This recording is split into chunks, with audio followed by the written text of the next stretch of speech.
Heracles and the 12 Labors.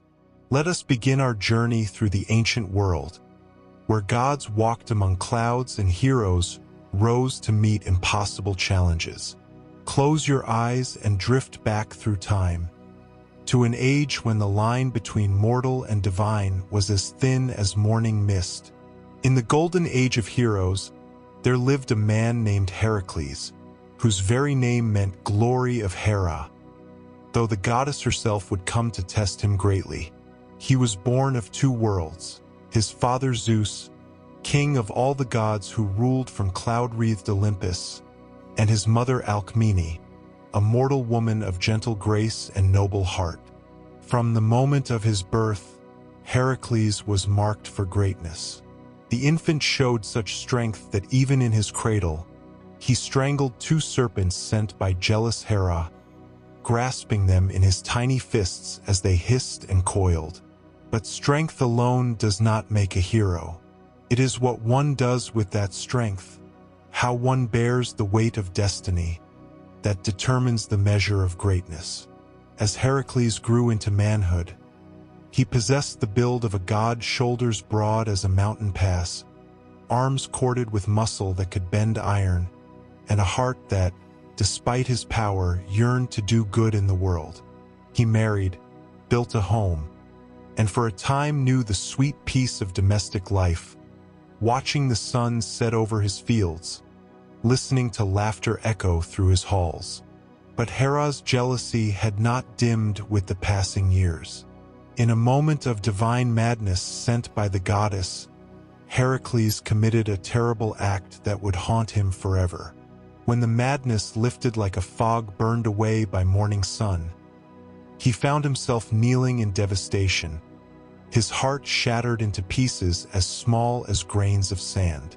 Seeking redemption, seeking some way to atone for deeds done in madness, Heracles traveled to the oracle at Delphi. There, in that sacred place where priestesses breathed the sweet smoke of prophecy, he learned his fate. He must serve King Eurystheus of Tiryns and complete whatever labors the king demanded. 12 tasks, 12 impossible challenges that would take him to the edges of the known world and beyond. The first labor called him to Nemea, a peaceful valley transformed into a place of terror. A lion, no ordinary beast but one with hide so thick that no weapon could pierce it, had made the valley its hunting ground. The Nemean Lion was massive, with a mane like spun gold catching the sunlight, and a roar that shook the olive trees and sent birds fleeing into the sky. Heracles tracked the great cat to its cave, a dark mouth in the hillside surrounded by scattered bones that gleamed white in the moonlight. He tried his arrows first, each one crafted with care, feathered and true, but they bounced off the lion's hide like rain off stone. His sword, forged in the hottest fires, merely bent against that impenetrable fur. So Heracles set aside his weapons and relied on what the gods had given him. In the darkness of the cave, lit only by shafts of dusty sunlight, man and beast met. The struggle was titanic, silent except for the scrape of claw on stone and the heavy breathing of combat. Heracles wrapped his mighty arms around the lion, holding tight as it thrashed and roared. Slowly, slowly, the roar diminished to a growl, then to nothing but the wind whistling through the cave mouth. When Heracles emerged into the daylight, he carried the lion's hide over his shoulders, and from that day forward, he would wear it as his cloak, the head forming a hood, the paws draping over his chest. It was both armor and reminder. Even the impossible could be achieved through courage and determination. The second labor took him to the marshes of Lerna, where mist rose from still waters and reeds whispered secrets to one another. Here dwelt the Hydra, a serpent of nightmares with 9 heads that swayed like branches in a storm. But this was no ordinary monster. Cut off one head, and 2 would grow in its place, making each victory a step toward defeat. Heracles waded into the marsh, his feet sinking into soft mud that smelled of ancient earth and decaying plants. The Hydra rose before him, each head hissing a different note, creating a terrible harmony. He struck with his sword, severing a head cleanly, but watched in dismay as two new heads sprouted from the stump, fangs already dripping venom. Wisdom, Heracles realized, would serve him better than strength alone. He called upon his nephew Iolaus, who stood ready with a burning torch. Each time Heracles cut a head, Iolaus would sear the wound with fire, cauterizing it before new heads could grow. The air filled with the acrid smell of burning flesh, and the battle raged on until only one head remained, the immortal one that could not be killed. This final head, Heracles buried beneath a massive boulder, trapping it forever in the earth. He dipped his arrows in the Hydra's venom, making weapons so deadly that the smallest scratch would mean certain death. These arrows would serve him in labors to come, though their potency was a sobering reminder of the darkness he had overcome. The labors continued, each one a journey to a different corner of the ancient world. He pursued the Ceryneian hind, a deer sacred to Artemis, with antlers of gold and hooves of bronze that could outrun the wind itself. For a full year, he followed its trail through forests where dappled sunlight painted the ground in patterns of light and shadow, across meadows where wildflowers nodded in the breeze, never resting, never losing sight of his quarry.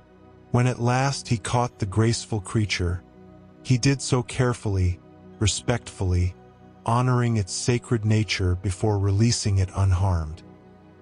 He captured the Erymanthian boar alive, driving the massive beast through deep snow until it tired, its breath coming in great clouds of steam in the cold mountain air. The snow muffled all sound except for the crunch of hooves and boots, creating a strange peace even in pursuit. He cleaned the Augean stables in a single day, though they had not been cleaned in 30 years and housed thousands of cattle. Rather than attempt the task by hand, Heracles diverted 2 rivers, watching as the clear water rushed through the stables, washing away decades of filth and leaving everything fresh and new, smelling of river water and clean hay. The Stymphalian birds, creatures with bronze beaks and metallic feathers sharp as knives, he drove from their marsh with great bronze rattles, the noise echoing across the water until the birds took flight in a cloud of glinting metal, their departure leaving the marsh peaceful once more, home only to gentle waterfowl and whispering reeds. Each labor built upon the last, teaching Heracles not just about strength, but about cleverness, patience, and respect for the natural world. He journeyed to Crete to capture the beautiful, savage bull, its hide white as Mediterranean foam, its eyes rolling with divine madness. He tamed it gently, speaking in low tones until the wildness ebbed. He traveled to Thrace to capture the man-eating maras of Diomedes, wild horses with coats that shone like polished mahogany and eyes that gleamed with unnatural intelligence. Rather than fight them, he sang to them, his deep voice carrying across the pasture until they grew calm, their ears pricked forward in curiosity. For the 9th labor, he voyaged to the land of the Amazons to retrieve the belt of their queen, Hippolyta. The Amazons were warriors fierce and proud, but Hippolyta saw the nobility in Heracles and would have given the belt freely, had not Hera sown discord among her people. Even in conflict, Heracles fought with honor, taking no life unnecessarily. The 10th labor sent him to the edge of the world, to an island far in the west where the red cattle of Geryon grazed on sweet grass beneath endless golden sunlight. The journey itself was an odyssey, sailing past the pillars of Heracles, those great markers at the world's end, into waters unknown. The cattle, when he found them, were beautiful creatures, their hides the color of sunset, their eyes gentle and trusting. The 11th labor took him to a garden beyond the sunset, where the Hesperides, nymphs of the evening, tended a tree bearing golden apples. The tree itself was a wonder, its branches heavy with fruit that glowed like small suns, its leaves rustling with a sound like distant music. The apples were sacred, a wedding gift from Gaia to Hera, and guarded by a dragon that never slept. Some say Heracles slew the dragon. Others say he convinced the Titan Atlas to retrieve the apples while he held up the sky in Atlas's place, feeling the weight of the heavens pressing down upon his shoulders, seeing the stars whirl overhead in their eternal dance. The 12th and final labor was the most daunting of all. He had to descend to the underworld itself and bring back Cerberus, the three-headed hound that guarded the gates of death. Down he went, past the river Styx where Charon ferried souls across dark waters, past the fields of asphodel where ordinary shades wandered in pale twilight, past the morning fields where those who died of love walked in eternal sorrow. In the deepest depths he found Cerberus, the great hound with 3 heads that could see the past, present, and future all at once. The beast's fur was black as absolute darkness, and its eyes glowed red as forge fire. Hades, lord of the underworld, agreed to let Heracles take Cerberus if he could overpower the beast without weapons. The fight was fierce but not without a strange respect. Heracles grappled with the hound, avoiding its venomous bite, until at last Cerberus submitted. He carried the beast to the upper world, showing it to Eurystheus, who cowered in terror at the sight. Then, true to his word and honoring the natural order, Heracles returned Cerberus to his post at the gates of the underworld, where the loyal hound resumed his eternal vigil. The 12 labors were complete. Heracles had traveled from one end of the world to the other, faced beasts and monsters, overcome impossible odds, and proven that even one born in madness could achieve redemption through perseverance and noble deeds. His labors would be remembered forever, a constellation of achievements spread across the sky of human memory. And on quiet nights, when the wind whispers through ancient ruins and moonlight bathes the hills of Greece in silver, one can almost see him still, the great hero in his lion skin, walking toward the horizon, ready for whatever adventure awaits. Rest now, and let us turn to another tale, where the gift of knowledge came at a terrible price. Prometheus and Fire. In the very beginning, when the world was young and the gods still shaped creation with their own hands, there lived a titan named Prometheus, whose name meant forethought, for he could see what would come to pass before it happened. He was not like the other titans, those ancient beings who had been overthrown by Zeus and the Olympian gods. Prometheus had sided with Zeus in that great war, and for this he was honored among the new order. But Prometheus had a quality that set him apart even from the gods themselves. He loved humanity with a fierce and protective devotion. When he looked down from the heights of Olympus and saw mortals shivering in caves, huddling together in the darkness, eating raw food and living like animals, his heart ached with compassion. The gods had given humanity so little. They walked on 2 legs, yes, and could speak and think, but they had no claws to defend themselves, no thick fur to keep them warm, no wings to carry them away from danger. They were vulnerable, fragile, beautiful in their mortality like flowers that bloom for only a single day. Zeus, for reasons of his own, had decreed that humanity should not possess fire. Fire was the province of the gods, that sacred flame that burns eternally on Olympus, that transforms raw materials into tools and cooked food into nourishment. Fire meant light in darkness, warmth in cold, the ability to forge metal and shape the world. To give fire to humanity would be to give them power, and Zeus was not inclined to share power with mortals. But Prometheus, watching humanity struggle through harsh winters and flee from wild beasts in the night, decided that this divine decree was unjust. He knew what the consequences would be. could see them as clearly as if they had already happened, but his love for humanity outweighed his fear of punishment. On Olympus, there was a great chariot belonging to Helios, the sun god, who drove it across the sky each day, bringing light to the world. The chariot's wheels blazed with eternal fire, the same fire that the gods themselves used. One quiet evening, when the sun had set and the chariot rested in its stable, gleaming with residual heat, Prometheus approached. In his hand he carried a hollow fennel stalk, its pithy interior perfect for carrying a coal. The fennel grew wild on the mountainsides, tall and graceful, with delicate yellow flowers that bobbed in the breeze. Prometheus broke one of these stalks, and with hands that trembled slightly, not from fear but from the magnitude of what he was about to do, he touched it to the divine fire. The coal glowed inside the fennel stalk, hot and red as a beating heart. Prometheus concealed it within his robes and descended from Olympus, that great mountain whose peak pierces the clouds. Down he went, through layers of mist and past forests of pine, until he reached the world of men. When he arrived at their caves and simple shelters, the humans gathered around him with wide eyes. They knew him as one of the divine beings, a figure to be revered and feared. But Prometheus knelt down among them, making himself their equal, and from the fennel stalk, he carefully extracted the glowing coal. He placed it on gathered kindling, dry leaves and small twigs, and gently blew upon it. The coal glowed brighter, orange and then yellow, and suddenly a flame leaped up, dancing and alive.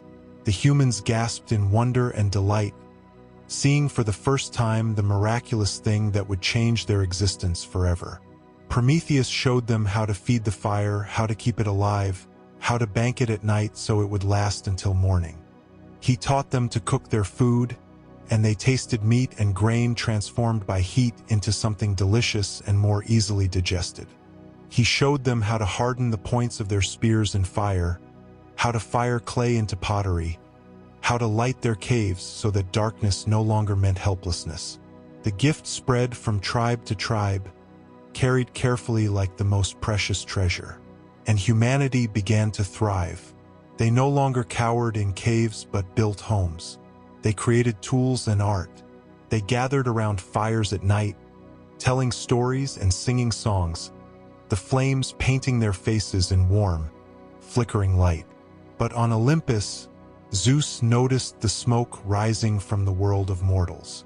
He saw the tiny points of firelight scattered across the earth like stars fallen from heaven. And he knew immediately what had happened. Only one being would have dared to defy his decree, would have loved humanity enough to risk everything for their sake. Zeus's anger was as terrible as a summer storm, all lightning and thunder and destructive power. He summoned Prometheus before him, and the Titan came, not with head bowed in shame but standing tall, ready to face whatever punishment awaited. "You have defied me," Zeus said, his voice rolling like thunder across Olympus. "You have stolen what was not yours to give and elevated mortals beyond their station. I have given them only what they needed to survive," Prometheus replied calmly. "What use is life if it is lived in cold and darkness and suffering? You will learn the meaning of suffering," Zeus declared, and so the punishment was decreed.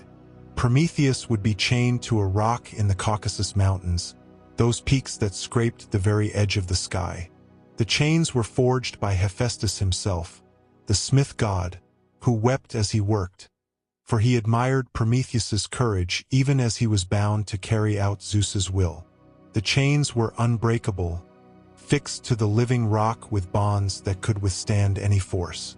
There Prometheus hung, suspended between earth and sky, the wind whipping around him and the sun beating down by day, cold stars watching by night. But this alone was not punishment enough for Zeus. Each day, as the sun rose over the mountains, painting their snow-capped peaks in shades of pink and gold, an eagle would come.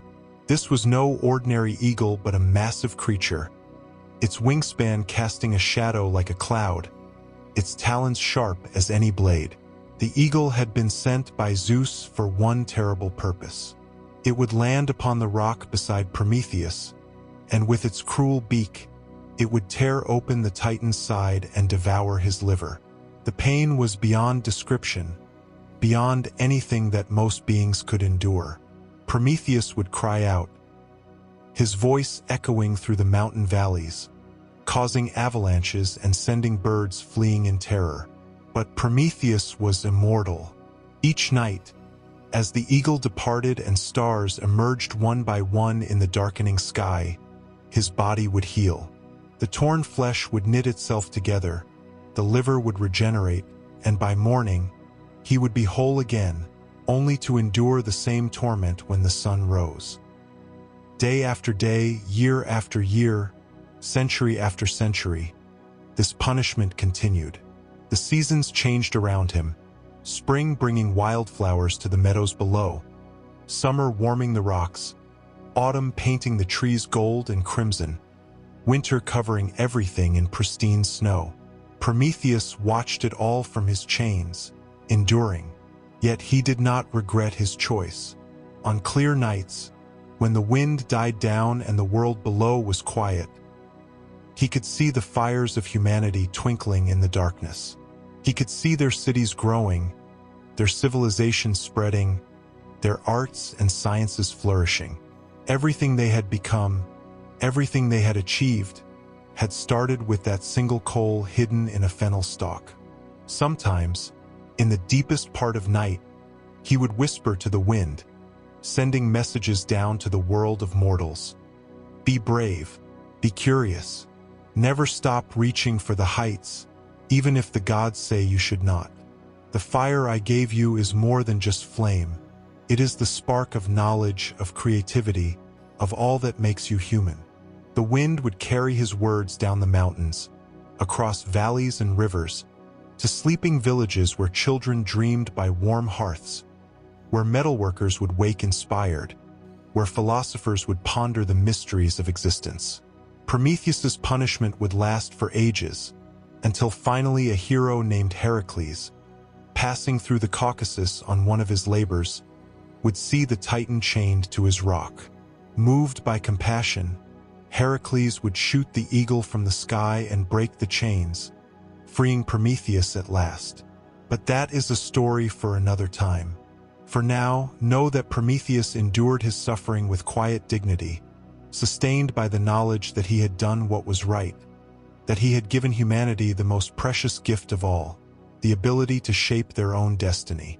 The fire still burns, passed from generation to generation, from hand to hand, a reminder that sometimes love requires sacrifice, and that the greatest gifts are often those that cost the giver most dearly. As the firelight dims, let us drift to another tale, one of beauty and reflection, and the danger of loving only what we see. Narcissus and Echo. In the quiet places of the world, where water reflects the sky and voices carry on the wind, there lived two souls destined for a strange and melancholy fate. There was once a young man named Narcissus, born to a river god and a nymph, whose beauty was so extraordinary that it seemed almost divine. From the moment he drew his first breath, there was something about him that caught and held the eye. Perhaps it was the perfect symmetry of his features, or the way sunlight seemed to glow more warmly on his skin, or the graceful way he moved through the world, as unconscious of his beauty as a flower is of its fragrance. As Narcissus grew from childhood into youth, his beauty only intensified. His hair fell in dark waves that caught the light like ripples on water. His eyes were the deep blue of the sky just before nightfall. His form was strong and graceful, like a young deer moving through a forest glade. Everywhere he went, heads turned and hearts quickened. But here was the tragedy that would shape his fate. Narcissus had no love to give anyone. Not from cruelty, exactly, but from a profound inability to see anyone else as worthy of his affection. He looked at others with polite indifference, the way one might glance at a pleasant painting without feeling any deeper stirring of emotion. Where others loved, he remained unmoved. Where others yearned, he felt nothing. Many tried to win his heart. Young men and women both would approach him with offerings. Wildflowers gathered from meadows, honey in clay jars, songs composed in his honor. He would accept these gifts with a distant smile and move on, leaving broken hearts scattered behind him like fallen leaves after autumn wind. Among those who loved him was a nymph named Echo, a creature of the mountains and forests whose voice was her greatest gift. Echo had once been a favorite companion of Hera, queen of the gods, blessed with a talent for conversation and storytelling that could hold any listener spellbound for hours. Her laughter was like birdsong, her words like music. But Echo had made a terrible mistake. When Zeus would slip away from Olympus to pursue his various romances among mortals and nymphs, Echo would distract Hera with her endless, delightful chatter, keeping the queen goddess entertained with stories and songs while Zeus disappeared into the mortal world. The tales she told were wonderful, adventures of heroes, love stories of shepherds and maidens, myths within myths that could make hours pass like moments. When Hera finally discovered this deception, her rage was immediate and irrevocable. She could not bear to be made a fool of, even by so charming a creature as Echo. The goddess decreed a punishment that was particularly cruel for one who lived through conversation. Echo would never again speak first or say anything except repeat the last words spoken to her. Imagine the prison of this curse. All the thoughts swirling in Echo's mind, all the stories and songs and witty observations, all the questions and declarations and gentle reassurances she might wish to offer. All of it trapped inside her like birds in a cage. She could only reflect what others said, never originating her own words, never expressing her own thoughts. Her voice, once her greatest treasure, became merely a mirror for the voices of others. Echo retreated into the wild places, into forests where few mortals wandered. She learned to live in silence, listening to the wind in the pine trees, the babbling of brooks over smooth stones, the calls of birds greeting the dawn. In this solitude, she found a kind of peace, though it was tinged with loneliness, until the day she saw Narcissus. He was hunting in her forest, moving quietly through dappled shade with a spear in hand, tracking deer. The afternoon sun filtered through the leaves above, creating patterns of light and shadow that danced across his face and form. Echo watched from behind a great oak tree, and in that moment her heart, which had grown quiet in her isolation, suddenly blazed to life with love. She began to follow him, staying hidden among the trees, watching the way he moved, the way he paused to listen, the way he occasionally smiled at some private thought. Her love grew with each moment, becoming an ache in her chest, a longing so intense it was almost painful. Narcissus, sensing that he was being followed, called out into the forest, "Is anyone here?" From her hiding place, Echo's heart leapt. This was her chance to speak, even if only to repeat his words. "Here," she called back, her voice trembling with hope and love. Narcissus looked around, confused. "Come to me," he commanded. "Come to me," Echo repeated, and unable to contain herself any longer, she emerged from the trees and rushed toward him, her arms outstretched, ready to embrace this beautiful young man who had awakened her frozen heart. But Narcissus recoiled from her approach. Perhaps he saw the desperate love in her eyes and it frightened him. Perhaps he simply could not imagine accepting the love of another. Whatever the reason, he stepped back sharply, his face showing alarm and distaste. "I would rather die than let you touch me," he said harshly. Echo, compelled by her curse, could only whisper back the devastating words, "Let you touch me." But Narcissus was already turning away, disappearing into the forest without a backward glance. leaving Echo standing alone in the clearing where moments before she had felt such hope. The rejection was complete and crushing. Echo retreated deeper into the wilderness, into caves and remote valleys where no one would see her shame. She stopped eating. She stopped sleeping properly. Her love consumed her like a slow fire, burning away everything else. Day by day, she wasted away, her flesh diminishing until only her voice remained, a disembodied sound that lingered in lonely places, repeating the words of travelers and shepherds, forever answering but never asking, forever responding but never initiating. Even now, if you call out in certain mountain valleys or speak near certain cliffs, you will hear Echo's voice calling back to you, all that remains of a nymph who loved too much and was loved not at all. But the gods had witnessed Narcissus's cruelty, and Nemesis, the goddess of retribution, decided that he should understand the pain of unrequited love. She devised a punishment that was both elegant and terrible in its simplicity. One warm afternoon, after a long hunt, Narcissus came upon a pool in the forest. It was a place of pristine beauty, a spring-fed pool so clear and still that it reflected the sky perfectly, surrounded by soft grass and shaded by overhanging trees. No shepherd had ever disturbed its waters. No beast had muddied its surface. It was perfect as a mirror. Narcissus, hot and tired from the hunt, knelt at the pool's edge to drink. He leaned over the water, and there, looking back at him, was the most beautiful face he had ever seen. He froze, transfixed. The face in the water was perfection itself. Those eyes, that graceful neck, those lips that seemed to promise infinite sweetness. Narcissus felt something he had never felt before. Love, sudden and overwhelming and all-consuming. His heart, which had remained untouched by countless admirers, now beat wildly for the beautiful being in the pool. He reached out to touch that lovely face, but his fingers only disturbed the water, shattering the image into ripples. He pulled back, waiting breathlessly for the ripples to settle, for his beloved to return. And when the water calmed and the face appeared again, he sighed with relief.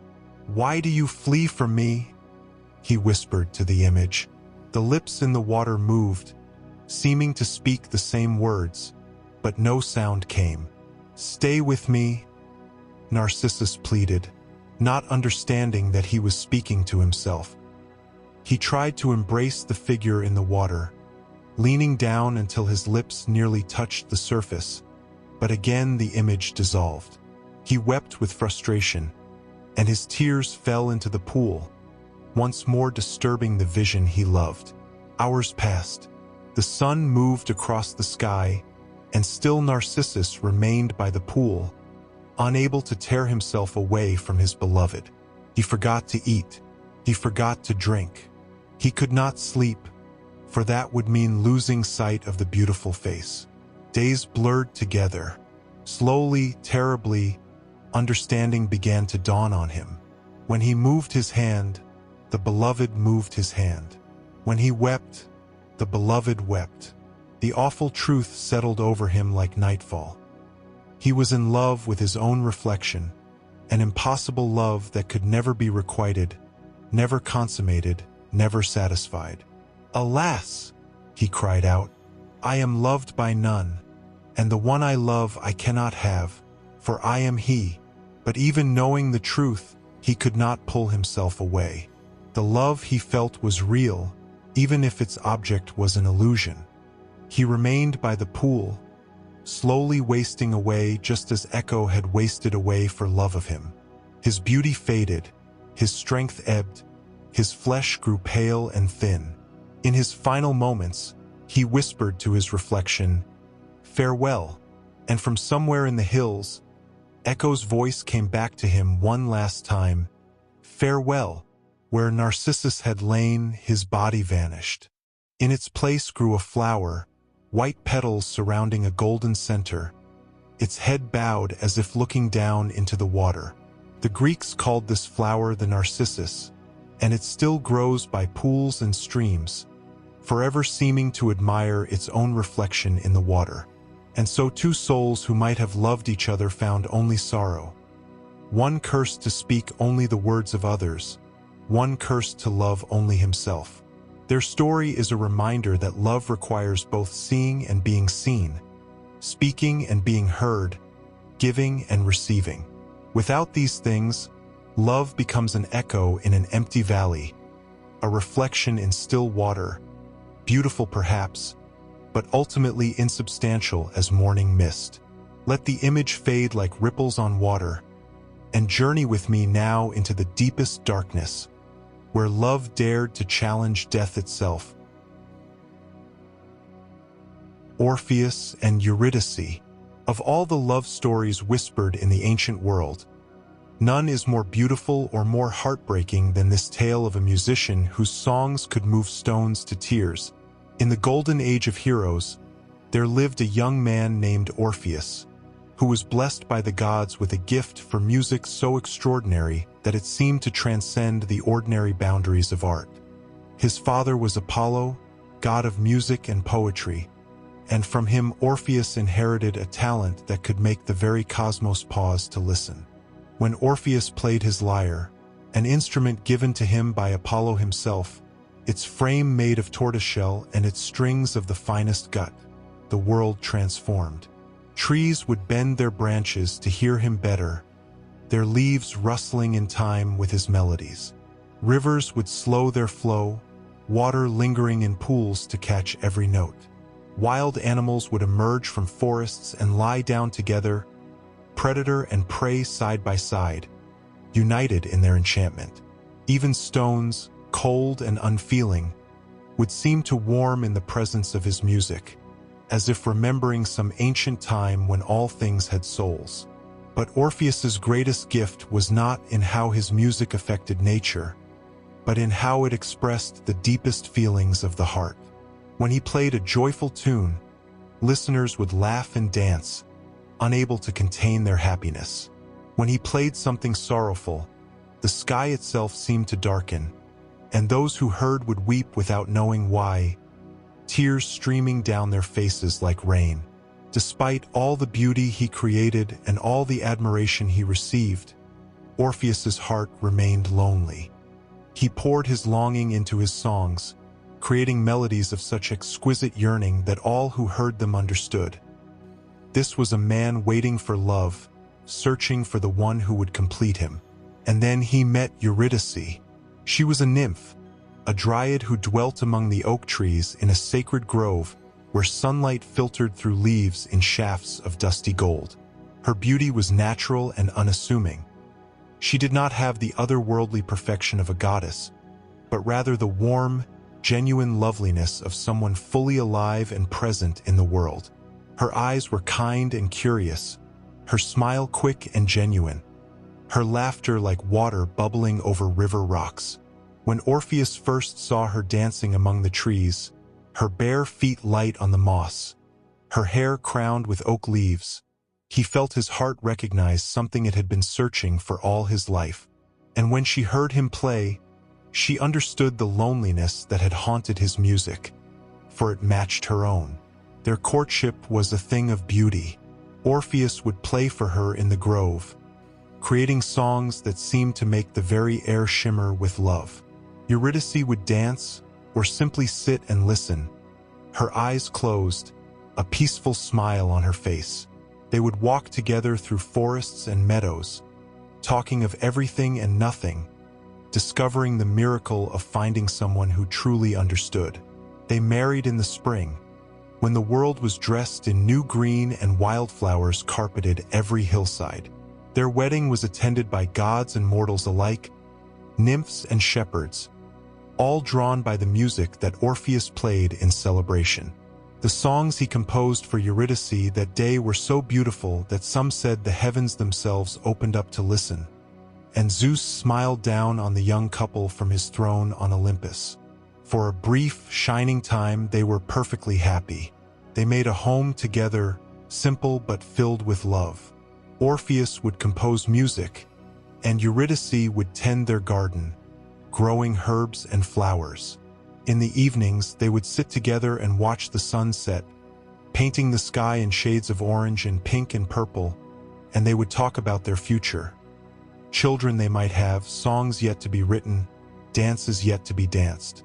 But happiness, as mortals learn, is a fragile thing, as delicate as spider silk, as fleeting as morning dew. One summer afternoon, Eurydice was walking through a meadow, enjoying the warmth of the sun on her face and the soft grass beneath her feet. She was thinking of Orpheus, perhaps, or humming one of his melodies, or simply delighting in the beauty of the day. She did not notice the other figure in the meadow, Aristeus, a shepherd who had long desired her and resented her marriage to Orpheus. When Aristeus saw Eurydice alone, he approached her with intentions that were far from honorable. Eurydice, recognizing the danger, turned and fled. She ran through the tall grass, her heart pounding, searching for somewhere safe, someone who might help her. In her panic, she did not see the serpent coiled in the grass, sunning itself on a warm stone. Her bare foot came down directly on it, and the snake, startled and frightened, struck with its venomous fangs. Eurydice cried out, a sound of pain and terror that echoed across the meadow. She fell to her knees, feeling the venom spread through her veins like ice water. The world began to blur around her. The last thing she saw clearly was the blue sky above, so beautiful, so indifferent to her suffering. By the time Orpheus found her, drawn by some terrible premonition of disaster, it was too late. Eurydice lay in the grass, her skin already growing cold, her eyes staring sightlessly at the heavens. In her hair, the oak leaf crown she always wore had begun to wither. Orpheus's grief was beyond measure. He cradled her body and wept, his tears falling on her still face. He tried to play his lyre, thinking perhaps his music could call her back. But his hands shook so badly he could barely hold the instrument, and the notes that emerged were broken, discordant, full of anguish. The funeral rites were performed, and Eurydice's body was burned on a pyre of oak wood, her ashes scattered in the grove she had loved. But Orpheus could not accept this ending. His love was too strong, his grief too overwhelming.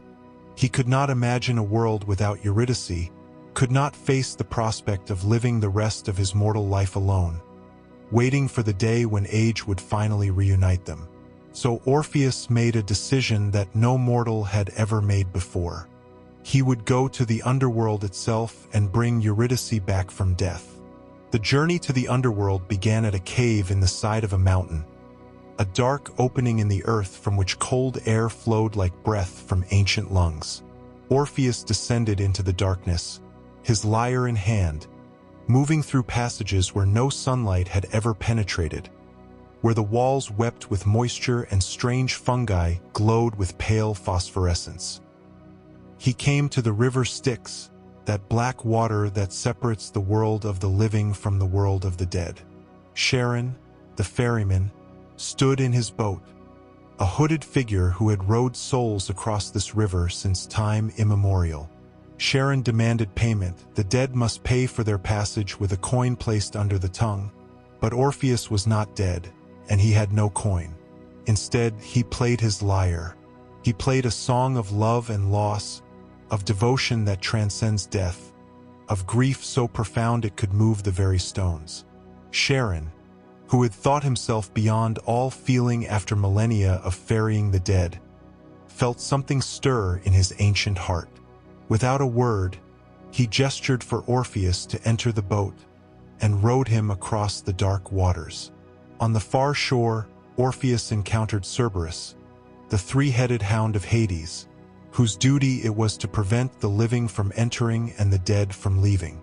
The great dog growled, its three mouths dripping venom, its eyes glowing red in the darkness. But when Orpheus played his lyre, even Cerberus was enchanted. The beast's three heads swayed in time with the music, its growls becoming whimpers of pleasure, and it lay down to let Orpheus pass, placing its massive heads on its paws like a contented pet. Deeper into the underworld Orpheus went, past the fields of asphodel where ordinary souls wandered in gray twilight, past the morning fields where those who died of love walked in eternal sorrow. His music preceded him, and everywhere he went, the dead paused in their wandering to listen. Some wept, remembering what it had been like to love when they were alive. Others smiled, grateful for this brief moment of beauty in their gray existence. Finally, Orpheus came to the throne room of Hades and Persephone, rulers of the dead. The chamber was vast and dark, lit by torches that burned with cold blue flames. Hades sat on a throne of black obsidian, crowned with shadows, his face stern and impassive. Beside him sat Persephone, queen of the underworld, more beautiful than any living flower, though her beauty was touched with melancholy. Orpheus approached the throne and knelt, his lyre still in his hands. The court of the dead gathered to watch, the Furies with their serpent hair, the judges of the dead, the countless shades of famous mortals. All waited to see what this living man would say. Orpheus began to play. He played the story of his love for Eurydice, how they had met, how they had fallen in love, how briefly and perfectly they had been happy. He played the moment of her death, the serpent's strike, her last breath. He played his grief, raw and overwhelming, a sorrow so deep it seemed to shake the very foundations of the underworld. And then he played a plea, not with words, but with pure emotion translated into music. He begged the rulers of death to show mercy. He asked them to remember what it was to love, to understand that some bonds are too strong for even death to break. As he played, something unprecedented happened in the underworld. The Furies, those vengeful spirits who tormented the wicked, began to weep. The wheel of Ixion stopped turning, giving that tortured king a moment's respite. Sisyphus's boulder remained still on the hilltop. Tantalus forgot his hunger and thirst. Even the judges of the dead paused in their eternal deliberations, tears streaming down their faces. Persephone, who herself had been taken from the world of light to dwell in darkness, who knew the pain of separation from everything she loved, wept openly. She leaned toward her husband and whispered something in his ear. Hades, lord of the dead, was moved. In all the ages of his rule, he had never felt such emotion, had never been tempted to reverse the one law that governed his realm. The dead do not return to life. But Orpheus's love was so pure, his music so powerful, that even the king of the underworld could not remain unmoved. Orpheus, Hades said, his voice like distant thunder, your music has touched my heart in a way nothing else has in all my immortal existence. I will grant your request. Eurydice may return with you to the world of the living. Orpheus's heart leaped with joy, but Hades held up a hand. There is a condition. Eurydice will follow behind you as you make your way back to the surface. But you must not look back at her. Not once, not until you have both emerged completely into the sunlight. If you look back before then, she will be lost to you forever. It was a simple condition, yet fraught with difficulty. How hard it would be to walk forward without confirming that his beloved followed. But Orpheus agreed, grateful beyond measure for even this chance. Eurydice was summoned from among the shades. She appeared like a dream, insubstantial at first, then becoming more solid, more real. She saw Orpheus and smiled, that same smile he had fallen in love with, though it was touched now with the shadow of death. She could not speak. The newly returned dead could make no sound, but her eyes spoke volumes of love and hope. Orpheus turned toward the exit, and Eurydice fell into step behind him. The journey back began, retracing the path through the dark halls of the underworld. Behind him, Orpheus could hear nothing, No footsteps. Eurydice, being newly dead, made no sound on the stone floor. No breathing, no rustle of clothing. Only silence. The walk seemed endless. Orpheus moved forward, his heart pounding, every instinct crying out for him to turn and make sure Eurydice was still there. What if she had stumbled? What if she was lost in the darkness? What if it had all been a cruel trick, and there was no one behind him at all? He passed Cerberus again, the great hound sleeping now, lulled by the memory of music. He crossed the Styx once more, Charon ferrying them both in silence. He climbed through the dark passages toward the surface, toward the light, and still he heard nothing behind him. The silence was maddening. Doubt began to creep in like cold mist. Was she really there? Had Hades truly sent her? Or was this all an illusion? Perhaps he was walking alone, and when he emerged into the sunlight, there would be no one with him, and he would have to bear the weight of hope destroyed. He could see it now, the cave opening, where blessed sunlight poured in like liquid gold. He was almost there. Just a few more steps, and they would both be safe, both be in the world of the living. But at that moment, in the very threshold between darkness and light, the doubt became too much to bear. Orpheus turned. He had to see. He had to know. And there she was, Eurydice, just a few steps behind him, her hand outstretched toward him, her eyes wide with love and hope. For one brief, perfect moment, they saw each other clearly. Orpheus reached for her, and she for him, but the condition had been broken. They were not yet both in the sunlight. Orpheus stood in the light, but Eurydice was still in the shadow. She began to fade immediately. The look on her face was not anger or accusation, but only sorrow and perhaps understanding. "Farewell," she whispered, the first and last word she would speak to him on this journey. Orpheus lunged forward, trying to grasp her, but his hands closed on empty air. Eurydice dissolved like smoke, pulled back into the depths by a force neither of them could resist. In seconds, she was gone, returned to the realm of the dead, this time forever. Orpheus stood in the cave mouth, bathed in sunlight that now seemed cruel and harsh. He had been so close. If he had only waited a few more seconds, only trusted a little longer, they would have been reunited. But his doubt, his very love that made him need to see her, had destroyed everything. He tried to return to the underworld, but Charon would not ferry him across again. Hades had given one chance, and it had been squandered. The gates of death were closed to him now. Orpheus wandered the world alone, playing songs of such heartbreaking sorrow that all who heard them wept. He never loved another, never even looked at another with desire. He sang only of Eurydice, of their brief happiness, of his journey to bring her back, of the terrible moment when he turned and lost her forever. Years later, Orpheus met his own end at the hands of the Maenads, frenzied followers of Dionysus. They tore him to pieces in their ecstasy, scattering his remains. But even in death, his head continued to sing, floating down the river Hebrus, still calling out the name of his beloved.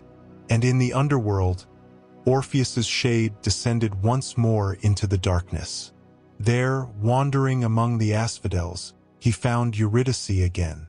This time there were no conditions, no tests. They could look at each other as much as they wished. They walked together through the gray fields, hand in hand, united at last in death as they had so briefly been in life. And sometimes, on quiet evenings when the veil between worlds grows thin, you can hear it. The sound of a lyre playing in the distance, and two voices singing together in perfect harmony. A song of love that not even death could silence. Rest now in the peace of their reunion, and let us turn to a tale of wisdom born from the mind of a god. Birth of Athena. From the union of wisdom and cunning came forth a goddess unlike any other, born not from a mother's womb but from the very mind of the king of gods.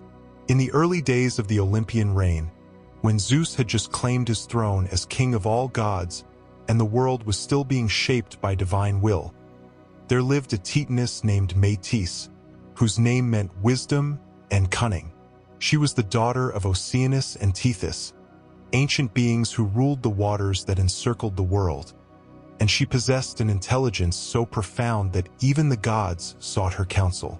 Metis was beautiful, but not in the obvious way of goddesses who relied on physical charm. Her beauty was in the quickness of her eyes, the grace of her thoughts, the elegant way she could solve any problem or riddle. She could see through deception as easily as seeing through clear water, and she could craft solutions to impossible dilemmas with the same ease that a weaver creates patterns in cloth. Zeus, newly victorious in his war against the Titans, was drawn to Metis not just for her beauty but for her wisdom. In those uncertain times, when his rule was new and potentially fragile, he needed someone who could help him navigate the complexities of governing gods and mortals alike. Metis became his closest advisor, and in time, his love. They were well matched in many ways. Zeus possessed raw power and authority, the strength of thunder and lightning, the ability to command and to rule. Metis possessed subtlety and strategy, the capacity to think many moves ahead, to see consequences that others missed. Together, they seemed invincible. But then Metis became pregnant, and Zeus heard a prophecy that would haunt him, just as his own father Cronus had been haunted by prophecy before him. The fates revealed that Metis would bear two children, first a daughter of great wisdom, and then a son who would grow to overthrow Zeus, just as Zeus had overthrown his own father, just as Cronus had overthrown his father before that. It seemed to be the destiny of each generation of gods, the son rising to cast down the father in an endless cycle. Zeus, remembering how he had battled his own father Cronus, how he had freed his siblings from their father's belly and waged war across the cosmos, felt cold fear grip his heart. He could not allow himself to be overthrown. The cycle had to end with him. So Zeus, using the cunning he had learned from Metis herself, devised a plan. He challenged her to a contest of transformation, a game where each would try to outdo the other in taking different forms. Metis, who had taught Zeus much of what he knew about shape-changing, was delighted by the challenge. She transformed into a lion, magnificent and roaring. Zeus became a larger lion. She became a raging bull, and he became a larger bull still. Then Metis, laughing, transformed herself into something tiny, a drop of water, crystalline and pure. In that moment, Zeus struck. He opened his mouth and swallowed the water drop whole, consuming Metis and the child she carried within her. The Titaness of wisdom, the goddess who could see through any deception, had been deceived by the very student she had taught. Inside Zeus, Metis pounded and raged, but it was too late. She was trapped within the God King's body, her wisdom now absorbed into him, her cunning becoming his. Zeus felt her knowledge flood into his mind, felt himself becoming wiser, more thoughtful, better able to govern. But he also felt something else growing inside his head. The child Metis had been carrying, developing not in a womb but in an altogether stranger place. Months passed, and Zeus began to suffer terrible headaches. They started as small pains, like the distant rumble of thunder, but grew steadily worse. It felt as though something was pressing against the inside of his skull, pushing outward, trying to break free. The pain became so intense that Zeus, who had endured battles against titans and giants, who had weathered the worst storms and fought the most terrible monsters, found himself unable to think clearly. He roared with pain, and the roar shook Olympus. He paced the halls of his palace, pressing his hands to his head, feeling something moving inside, something alive and powerful and desperate to emerge. The other gods watched with concern, but none knew what to do. This was unprecedented. Gods did not fall ill, did not suffer from mortal ailments. Whatever was happening to Zeus was something new and strange. Finally, unable to bear it any longer, Zeus called for Hephaestus, the smith god. Hephaestus came quickly, limping on his twisted leg, his hands strong and blackened from working the forge. He was Zeus's son. Though their relationship was complicated, Hera had thrown Hephaestus from Olympus as an infant because of his deformity, and the smith god bore the scars of that rejection. But he was also the finest craftsman in all creation, able to work with any material, solve any technical problem. "Split my head open," Zeus commanded, his voice tight with agony. "Whatever is inside must come out." Hephaestus hesitated. To strike the king of gods, to cleave open his skull. It seemed like madness, like an act that would bring terrible punishment. But Zeus insisted, and Hephaestus, always dutiful despite his complicated feelings about his father, prepared his tools. He took up his finest axe, a tool forged from celestial bronze that had been folded and hammered 1,000 times, its edge sharp enough to split atoms, to cleave reality itself. The other gods gathered to watch, forming a circle around Zeus, who stood ready, bracing himself for what was to come. Hephaestus raised the axe high. For a moment, everything was still. The air itself seemed to hold its breath. Then he brought the axe down in a perfect arc, striking Zeus's skull with precision and force. The sound was like thunder and bells ringing together, a resonance that echoed across all of creation. Zeus's head split open, and from the wound came a blaze of light so bright that the assembled gods had to shield their eyes. And then she emerged. Athena stepped forth from her father's head fully grown, fully armored, fully formed. She was not an infant who would need to grow and learn. She was born as she would always be, a woman in her prime, radiating power and wisdom and terrifying beauty. Her armor was magnificent, forged apparently in the same divine space where she had gestated. A breastplate of silver and gold covered her torso, molded to fit her perfectly, engraved with scenes of wisdom and warfare. Greaves protected her legs, shining like captured starlight. In her hand, she carried a spear that seemed to hum with potential energy, and on her arm rested a shield that gleamed like polished moonlight. But it was not the armor that captured the attention of the gods. It was Athena herself. Her eyes were gray as storm clouds, but they held depths of intelligence that seemed infinite. When she looked at you, it felt as though she could see through to your very soul, could understand your deepest thoughts, your hidden motivations, your potential for greatness or folly. Her face was beautiful, but it was a severe beauty, noble and commanding rather than soft or merely pretty. Her hair was dark and pulled back in a practical style, not arranged for decoration but for utility. Everything about her suggested purpose, function, intelligence applied to action. As she stood there, newly born but somehow ancient, Athena opened her mouth and gave a great war cry.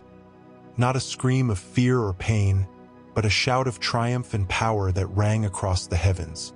The gods, startled, stepped back. Some reached for weapons, unsure if this was a threat. But Athena simply smiled, lowered her spear, and surveyed the assembled Olympians with calm appraisal. Zeus, his headache finally gone, the wound in his skull already healing, looked at his daughter with something like awe. From her, he could feel the presence of Métis, the wisdom of the mother living on in the child. But Athena was more than just Métis reborn. She was something new, a synthesis of her parents' best qualities. Zeus's power and authority combined with Métis's wisdom and strategic thinking. "Welcome, daughter," Zeus said, and his voice held genuine warmth and pride. Here was a child who would not overthrow him. The prophecy had been averted. The son who was supposed to depose him would never be born, for Métis would remain trapped inside Zeus forever, her wisdom now his. And Athena, brilliant Athena, would be his greatest supporter, his wisest counselor, the daughter who would stand by his side rather than rise against him. Athena approached her father and knelt, not in submission but in respect. "Father," she said, and her voice was clear and strong, musical yet authoritative. "I am Athena. I pledge myself to wisdom and to justified warfare, to the protection of cities and the advancement of civilization. I will be your daughter and your ally." Zeus raised her up and embraced her, and the other gods began to applaud. A feast was called for, a celebration of this miraculous birth. As the gods gathered to honor Athena, she moved among them with grace and confidence, already displaying the wisdom she had been born with. To Hephaestus, who had wielded the axe, she gave special thanks, recognizing his skill and the courage it had taken to strike the king of gods. The smith god, often overlooked or pitied for his deformity, stood a little straighter under her regard. To Hera, Zeus's wife and queen of the gods, Athena offered respect, though Hera's expression was complex. Here was a child born without a mother, a daughter who had never displaced Hera in Zeus's affections because she had no mother to be a rival. It was strange and unsettling, but also, perhaps, less threatening than Zeus's many children born from his affairs. In the days and years that followed, Athena proved herself to be everything her birth had promised. She became the goddess of wisdom, yes, but also of strategic warfare, not the wild, blood-mad warfare of Ares, but the intelligent application of force, the careful planning that wins battles before they're fought. She became the patron of artisans and craftspeople, teaching mortals how to weave, how to work with clay, how to build ships and fashion tools. She valued intelligence and skill, rewarded those who used their minds as well as their hands. She founded cities and gave them laws, teaching humans how to live together in civilization rather than scattered in the wilderness. The greatest of these cities would bear her name, Athens, where the Parthenon would rise on the Acropolis as a temple to her glory, where philosophers would gather to debate wisdom, where democracy would be born. But she also remained close to her father Zeus, serving as his counselor in times of crisis. When the gods faced threats, from giants or titans or other cosmic dangers, Athena would stand at Zeus's side, her gray eyes assessing the situation, her strategic mind finding solutions that pure force could not achieve. She never married, never bore children. Some called her the virgin goddess, though her virginity was less about purity in the way mortals understood it and more about independence. She belonged to no one, needed no partner to complete her, was entirely self-sufficient and self-determining. Heroes who showed wisdom as well as strength would find her favor. Odysseus, clever and cunning, was especially beloved by her, and she guided him through his long journey home from Troy. Perseus she aided in his quest to slay Medusa, providing him with a polished shield to avoid the Gorgon's petrifying gaze. Heracles, when he showed thoughtfulness and strategy rather than just brute force, earned her assistance in his labors. And always, she embodied the qualities of her mother Métis and her father Zeus combined. Wisdom put into action, intelligence applied to purpose, the marriage of thought and deed. She stands even now as a reminder that sometimes the greatest creations come from unlikely circumstances, that wisdom can emerge from strange births, that the mind itself, symbolized by her birth from Zeus's head, is the source of all that makes civilization possible. Art and law, strategy and craft, the ability to think beyond the moment and plan for a better future. And if you visit Athens today, you can still see her temple standing against the sky, weathered by time but enduring, just as wisdom endures through all the ages of the world. Let wisdom settle over you like a gentle cloak, and turn your thoughts now to a tale of ambition and the sun's bright, dangerous allure.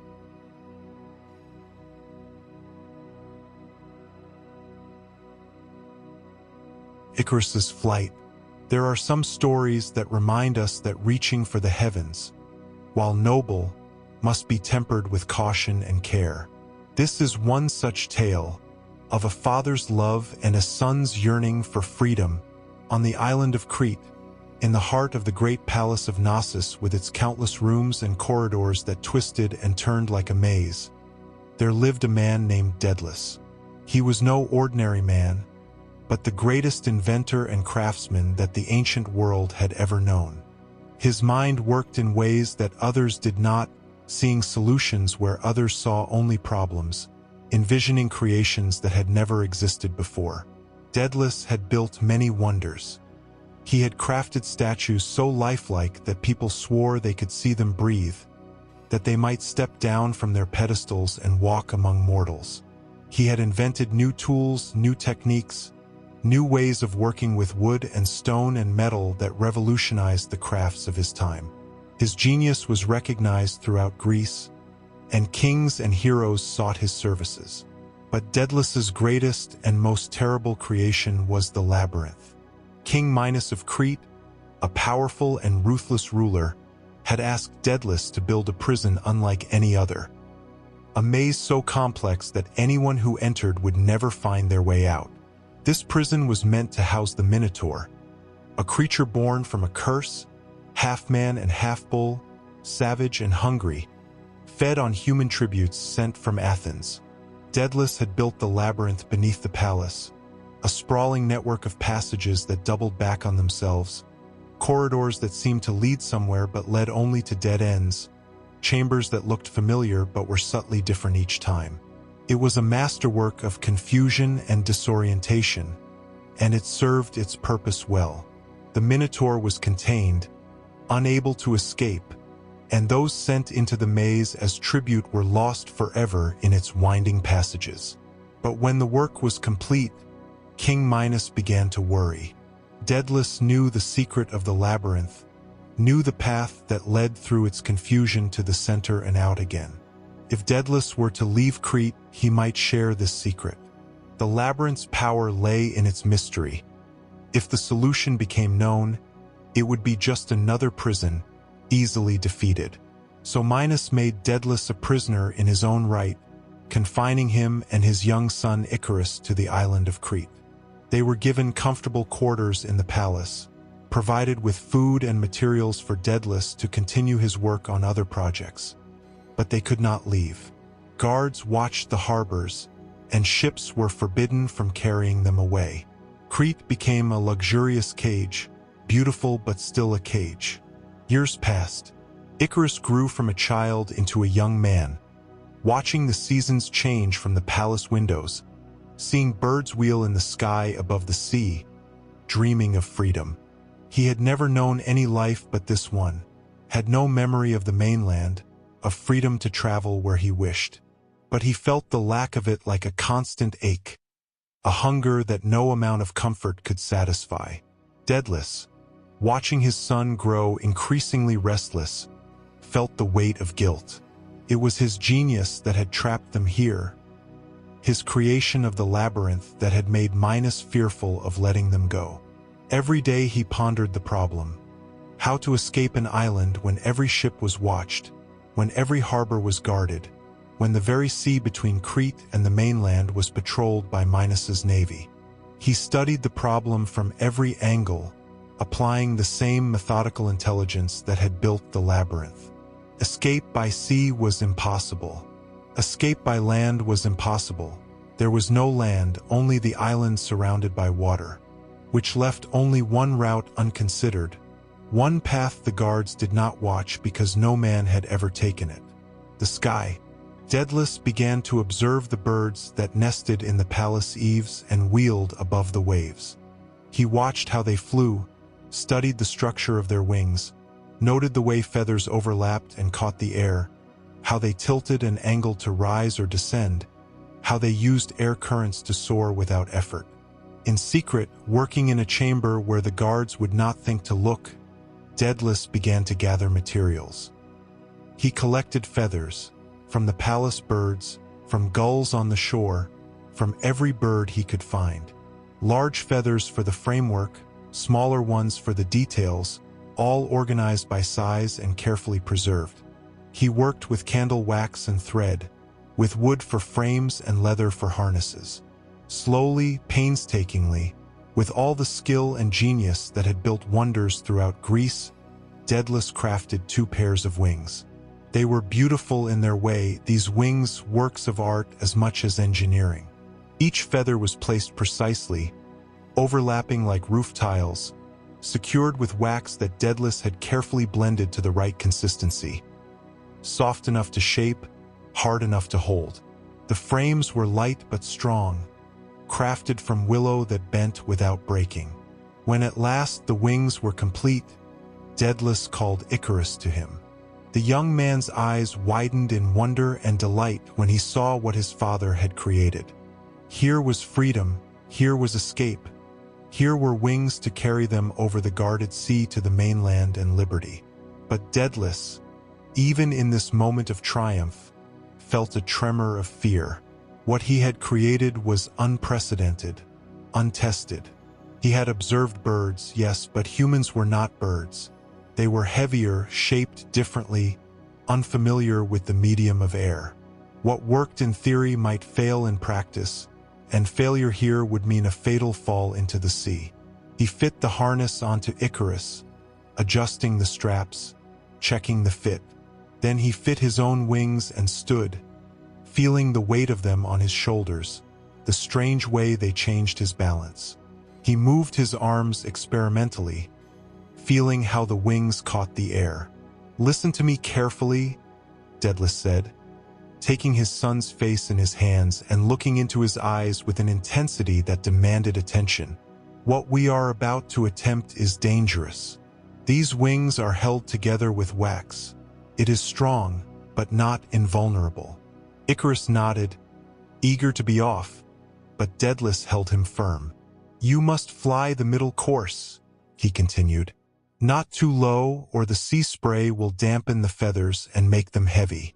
Not too high, or the sun's heat will melt the wax and the wings will fall apart. Stay with me, follow my path exactly, and we will reach safety. Do you understand?" "Yes, Father," Icarus said, and there was such joy in his voice, such excitement, that Daedalus felt both pride and a deepening sense of unease. They climbed to the highest tower of the palace, waiting for dawn and the favorable winds that came with it. As the sun rose over the wine-dark sea, painting the waves in shades of gold and pink, Daedalus and Icarus stood at the tower's edge. Below them, the rocks and waves seemed very far away. Daedalus went first, spreading his wings and stepping off into space. For a heart-stopping moment he fell, and then the wings caught the air and he was flying, actually flying, feeling the wind lift him up. It was terrifying and exhilarating in equal measure. He called to Icarus, and his son followed, launching himself into the sky with a whoop of pure joy. They flew together, father and son, their wings beating in rhythm, rising on thermal currents, gliding over the sparkling sea. Below them, fishermen in boats looked up in amazement, some pointing, some making signs against evil spirits, unable to believe what they were seeing. Men with wings, flying like birds, impossible and yet undeniably real. For a time, Icarus flew close to his father, following the careful middle path. But the sensation of flight was intoxicating. The freedom, after years of imprisonment, was overwhelming. The young man felt the wind in his hair, saw the vast expanse of sea and sky, felt the power of the wings responding to his movements. And slowly, slowly, he began to climb higher. Daedalus, focused on maintaining the right altitude, on navigating toward the distant coast of the mainland, did not notice at first. He flew on, his mind occupied with the mechanics of flight, with watching for ships below that might report their escape to Minos, with calculating the distance remaining and whether the wings would last. Icarus rose higher and higher, drunk on the sensation of flight, of freedom, of power. He was no longer earthbound, no longer imprisoned. He was flying, soaring, climbing toward the sun itself. The world below grew smaller and smaller. The sea became a flat blue expanse, the islands mere dots, the boats invisible specks. The air grew thinner and colder, but also brighter. The sun seemed closer, its warmth more intense on his face and on the wings attached to his shoulders. It felt glorious, like approaching the realm of the gods themselves. But the wax that held the wings together was softening. Daedalus had warned him, had been specific and clear. The sun's heat would melt the wax. But in his joy, in his intoxication with flight, Icarus had forgotten or chosen to ignore the warning. He flew higher still, chasing the sun, feeling invincible. And then he felt a feather come loose. It drifted past his face, white and perfect, catching the sunlight as it fell. Then another, and another. Icarus looked at his wings in sudden, terrible understanding. The wax was melting, liquefying in the sun's heat, running down the feathers like candle drippings. The carefully constructed wings were coming apart. He tried to descend, beating his wings frantically, but with each movement, more feathers came loose, falling away like snow, leaving gaps in the wings, disrupting the aerodynamics that had kept him aloft. "Father!" he cried out, but the wind snatched the word away, and Daedalus, flying far below, did not hear. The wings collapsed. What had been a careful construction of wood and feathers and wax became just debris, useless pieces falling away from the harness. And Icarus, no longer supported by anything, began to fall. He plummeted from the sky, arms outstretched uselessly, the remnants of his wings trailing behind him. The sea that had looked so small and far away was rushing up to meet him now, vast and blue and unforgiving. He had time for one last thought, regret, perhaps, or a final understanding of why his father had warned him, and then he struck the water. Daedalus, finally noticing the silence where his son's laughter had been, turned and looked back. He saw feathers floating on the air, drifting down like white tears. He saw the remnants of wings scattered across the sky, and he saw the splash where Icarus had fallen, already fading, circles spreading outward on the calm sea. "Icarus!" he called, his voice breaking. "Icarus!" He descended in frantic spirals, landing on the water, his own wings still intact, now useless for the task of saving his son. He dove beneath the surface, searching desperately in the blue depths, calling his son's name, refusing to accept what he already knew to be true. When he finally found Icarus's body and brought it to shore, Daedalus knelt on the beach and wept. All his genius, all his skill, all his careful warnings had not been enough. He had given his son wings to escape imprisonment, and those wings had become the instrument of his death. He buried Icarus on an island that would come to be called Icaria in the young man's memory. He crafted a marker from stone, using skills that had built wonders and prisons and wings, and he continued alone to the mainland, his own wings suddenly heavy with sorrow, his flight no longer exhilarating but only necessary. Daedalus would live many more years, would create other marvels, but he never flew again. The wings he had crafted with such care were dismantled, the feathers scattered to the wind.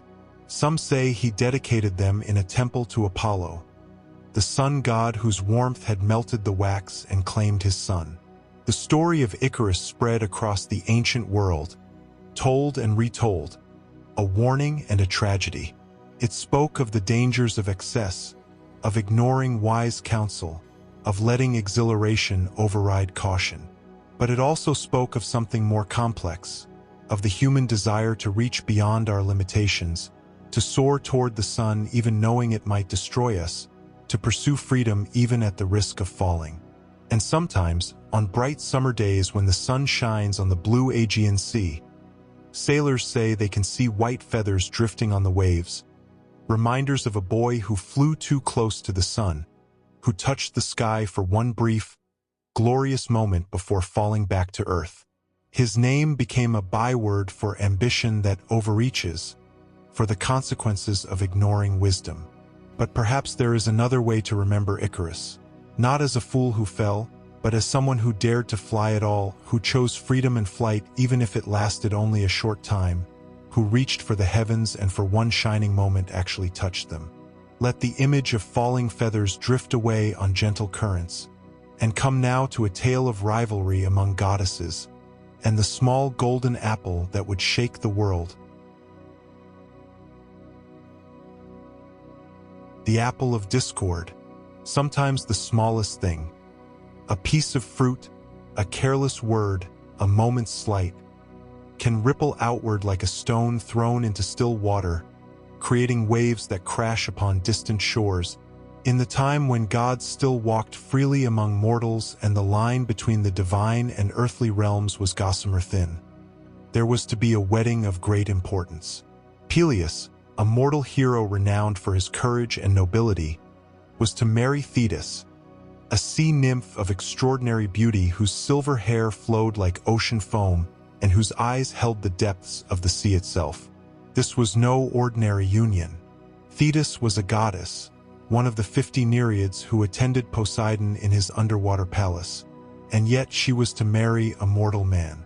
The reason for this unusual match was rooted in prophecy and divine politics.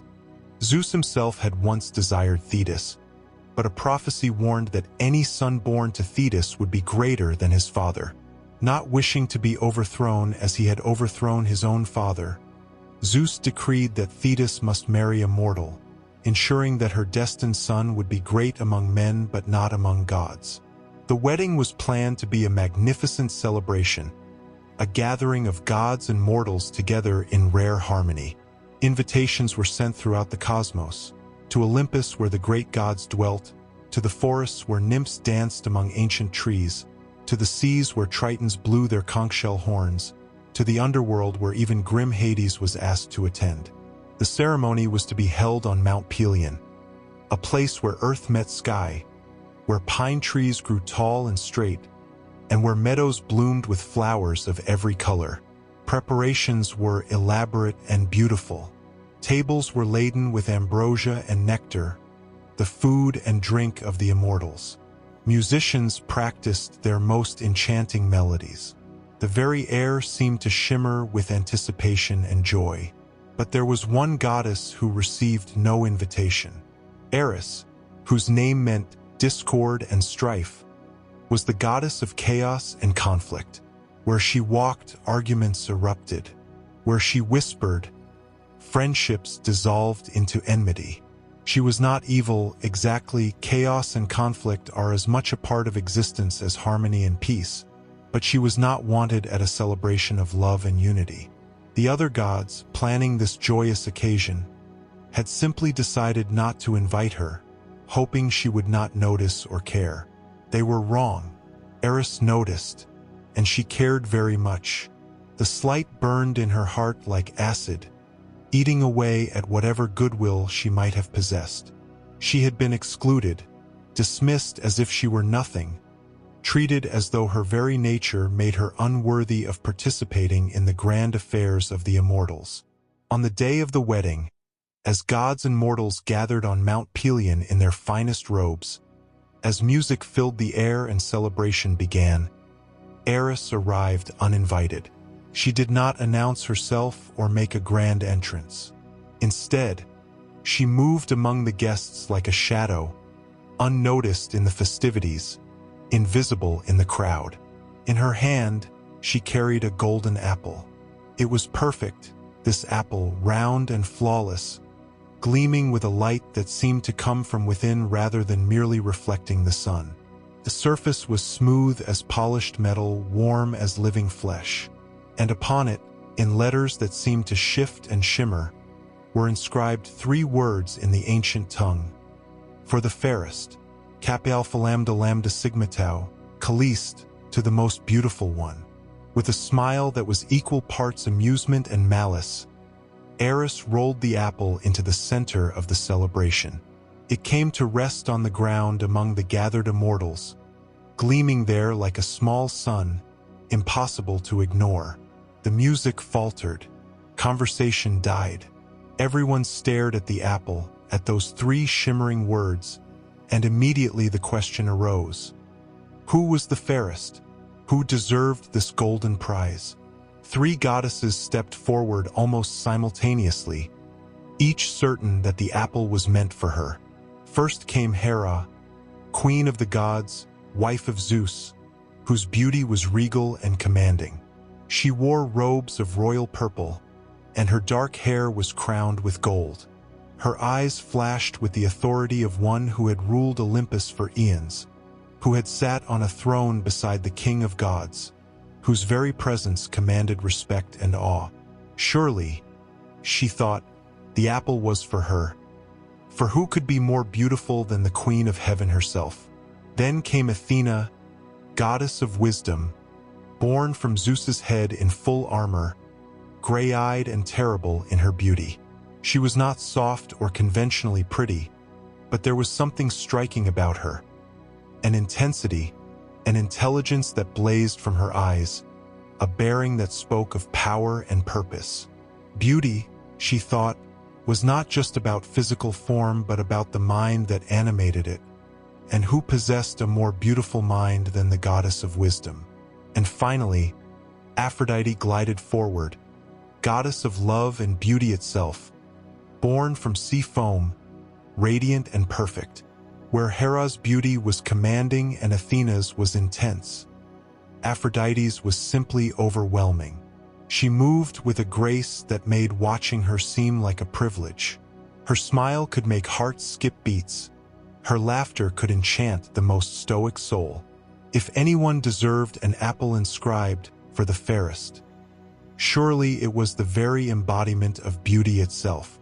The 3 goddesses stood before the apple, each claiming it, none willing to yield to the others. Hera's eyes narrowed dangerously. She was not accustomed to being challenged. Athena's hand moved toward her spear, ready to defend her claim with force if necessary. Aphrodite simply smiled, confident that no one could genuinely believe anyone else more beautiful than she. Zeus, watching this unfold, felt a familiar sense of dread. He knew how dangerous it was when goddesses quarreled, especially these 3. His wife, his daughter, and the goddess whose very nature was to inspire desire and conflict. Whatever he did, whoever he chose, 2 of the 3 would be furious, and the wrath of a goddess was not something even the king of gods could dismiss lightly. "I cannot judge this matter," Zeus declared, his voice carrying across the suddenly silent gathering. "It would not be appropriate for me to choose." The goddesses turned to him, each expecting him to name her despite his words. But Zeus was cleverer than that, or perhaps simply more self-preserving. "This requires an outside judgment," he continued. "Someone not involved in the politics of Olympus, someone who can see clearly and choose fairly." His eyes swept across the assembled gods and mortals, looking for someone he could designate for this impossible task. His gaze fell upon a young man standing at the edge of the celebration, beautiful in his own right, with the bearing of a prince though he was dressed as a shepherd. This was Paris, son of Priam, king of Troy. Long ago, a prophecy had warned that this child would bring destruction to Troy, so he had been left on a mountainside to die as an infant. But he had been rescued by shepherds and raised among them, unaware of his royal heritage. He had grown into a handsome young man, living a peaceful life tending flocks on the slopes of Mount Ida, far from the intrigues of courts and cities. "Paris of Troy," Zeus called out, "you shall be the judge. Take these 3 goddesses to Mount Ida, and there decide which is the fairest." To the winner, award the golden apple. Paris looked stricken. He was a shepherd, not a prince or a philosopher. How could he possibly judge between three goddesses? But Zeus had spoken, and one did not refuse the king of gods. So the three goddesses, each radiating different types of power and beauty, accompanied Paris to Mount Ida, to a quiet meadow where his flocks grazed and wildflowers nodded in the gentle wind. There, away from the crowds and the other gods, the judgment would take place. Hera approached Paris first. She stood before him in her full glory, and when she spoke, her voice was warm and filled with promise. "Paris," she said, "choose me, and I will make you the most powerful man in the world. I will give you dominion over all of Asia, make you a king whose word is law, whose armies are invincible. You will rule cities and nations, and all will bow before you." Paris listened, and the offer was tempting. What mortal would not want power? But he hesitated, uncertain. Then Athena stepped forward, her gray eyes fixed on Paris with an intensity that was almost uncomfortable, as if she could see through him to his very soul. "Paris," she said, "choose me, and I will make you the wisest and most skilled warrior who ever lived. I will grant you victory in every battle, wisdom in every decision. You will be remembered not just as a king but as a hero, a strategist whose name will echo through the ages. Your mind will be your greatest weapon, sharper than any sword." Paris considered this as well. Wisdom and martial skill were valuable gifts, perhaps more valuable than mere power. But still, he did not choose. Finally, Aphrodite approached. She did not speak of power or wisdom. Instead, she smiled at Paris with a warmth that seemed to melt the very air around them. And when she spoke, her voice was soft and intimate. "Paris," she said, "choose me, and I will give you the love of the most beautiful woman in the world. Her name is Helen, and she lives in Sparta, wife to King Menelaus. But when she sees you, she will forget her husband, forget her home, forget everything but her love for you. You will know a passion and devotion that mortals dream of but rarely find." Paris, young and romantic, his heart more inclined toward love than power or glory, made his choice. He picked up the golden apple and held it out to Aphrodite. "The apple is yours," he said. "You are the fairest." Aphrodite's smile was radiant as she accepted the prize. Hera and Athena, however, turned away with faces dark as storm clouds. They said nothing, but their silence was more ominous than any threat. Paris had made powerful enemies, though he did not yet fully understand what this would mean. True to her word, Aphrodite arranged for Paris to travel to Sparta, where he was received as a guest by King Menelaus. And there he saw Helen, and she was indeed the most beautiful woman in the world. Her beauty was such that men had competed for her hand in marriage, that her father had made all her suitors swear an oath to defend whichever man she chose as husband. When Helen saw Paris, guided by Aphrodite's influence, she fell in love as promised. They fled together back to Troy, leaving behind Helen's husband, her daughter, her home, everything she had known. The love between them was real, intense, all-consuming, but it was also a spark that would ignite a conflagration. Menelaus, dishonored and furious, called upon all Helen's former suitors to honor their oath. Kings and heroes from across Greece assembled their armies and ships. 1,000 ships, they say, sailed for Troy to bring Helen back and punish Paris for his theft. The Trojan War had begun, all because of a golden apple, all because a goddess had been slighted and had chosen revenge, all because 3 goddesses had quarreled over beauty and pride. The war would last 10 years.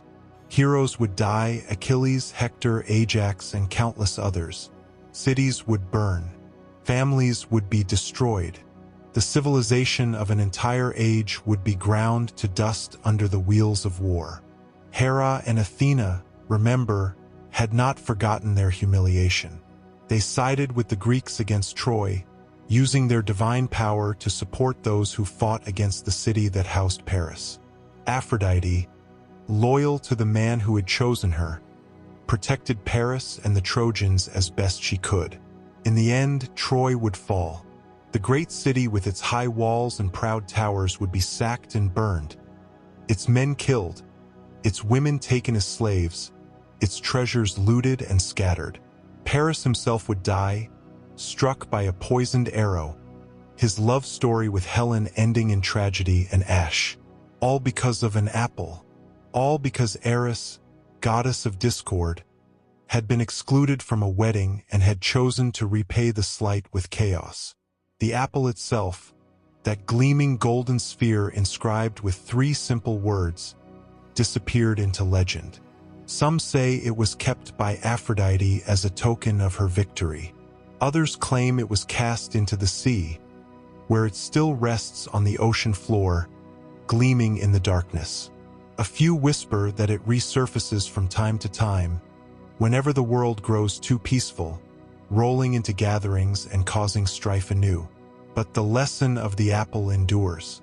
Beware of vanity and pride. Beware of small slights that fester into great wounds. Beware of beauty contests among the powerful, for the judges rarely understand the true cost of their choices. And perhaps most importantly, beware of leaving anyone out of the celebration.